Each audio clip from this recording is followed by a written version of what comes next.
داخلی اور خارجی روحانیت۔ مرد اور عورت کا سب سے اعلیٰ وصف روحانیت ہے، جو کہ داخلی اور خارجی طور پر دو پہلو رکھتا ہے۔ داخلی پہلو مثبت سوچ اور خارجی پہلو پرامن رہنا۔ روحانیت کسی بھی پہلو سے از حد مسرت کا نام نہیں ہے، جو کہ عام طور پر کہا جاتا ہے۔ یہ غیر مادیت پسند کلچر ہے، جس کا مطلب ہے مادیت کے مقابلے میں غیر مادی اقدار کو زیادہ اہمیت دینا۔ جوہری طور پر یہ سادہ طرز زندگی اور مثبت سوچ کو فروغ دیتا ہے، جو کہ انسانیت کی اخلاقی اساس ہے۔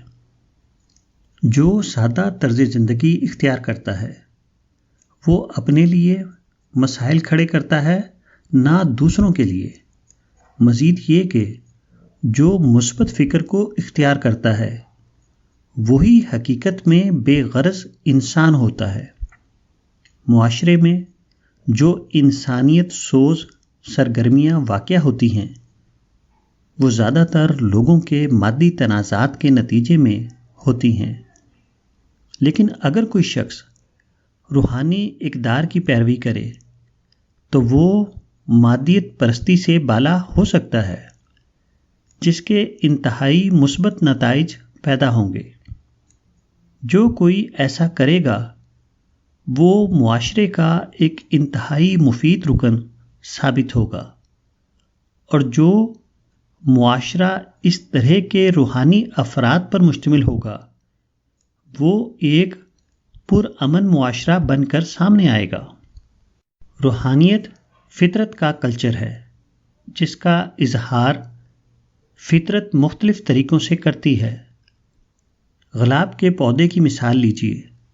گلاب کا پودا مکمل طور پر دو مختلف عناصر، پھول اور کانٹے کا مجموعہ ہوتا ہے۔ دونوں ایک ہی شاخ پر رہتے ہیں، مگر ان کے درمیان کوئی تنازع کھڑا نہیں ہوتا ہے۔ یہی وہ خوبی ہے جو کہ گلاب کے پھول کو بہت خوبصورت اور فکر انگیز بنا دیتی ہے، اور ہمیں اس طرف متوجہ کرتی ہے کہ ہمیں کیسے مختلف معاشرے کے عناصر کے درمیان بغیر کسی الجھاؤ کے زندگی بسر کرنی چاہیے۔ روحانیت انسان کا مکمل طور پر داخلی معاملہ ہے، لیکن خارجی طور پر اس کے فوائد دوسروں تک پہنچتے ہیں۔ داخلی روحانیت انسان کو اچھا انسان بناتی ہے، جبکہ خارجی روحانیت افراد معاشرہ کے درمیان باہمی ہم آہنگی کو یقینی بناتی ہے۔ اگر روحانیت ایک درخت ہے تو روحانی افراد اس کے پھول ہیں۔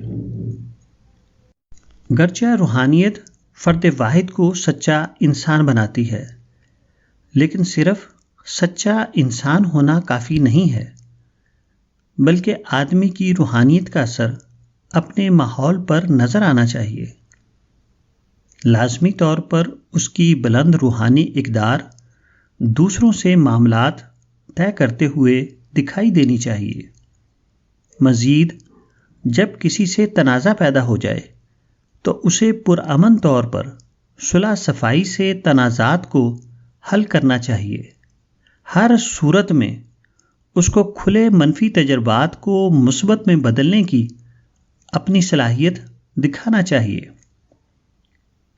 مثبت سوچ رکھنے والے مرد و عورت روحانی مالی کی طرح ہوتے ہیں، جو دوسروں کے ساتھ معاملات طے کرتے ہوئے معاشرے کو ایک روحانی باغ میں بدلتے ہیں۔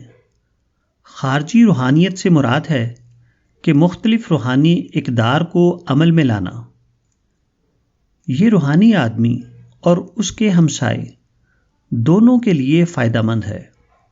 یہ فرد واحد کو ایک مطمئن شخص بناتی ہے اور اس کے ماحول کو معاشرتی مسائل سے یقینی طور پر نجات دلاتی ہے۔ روحانیت ایک سائنس ہے۔ یہ ذہن کی سائنس ہے۔ یہ مثبت فکر، مثبت ذوق اور مثبت عادات کا سب سے بڑا ذریعہ ہے۔ ایک روحانی شخص اپنے گھر، اپنے معاشرے اور اپنی قوم کے لیے ایک نعمت ہوتا ہے۔ سیکولر اصطلاح میں روحانیت مثبت طرز فکر کا نام ہے، اور مذہبی اصطلاح میں یہ ربانی ڈسپلن کا نام ہے۔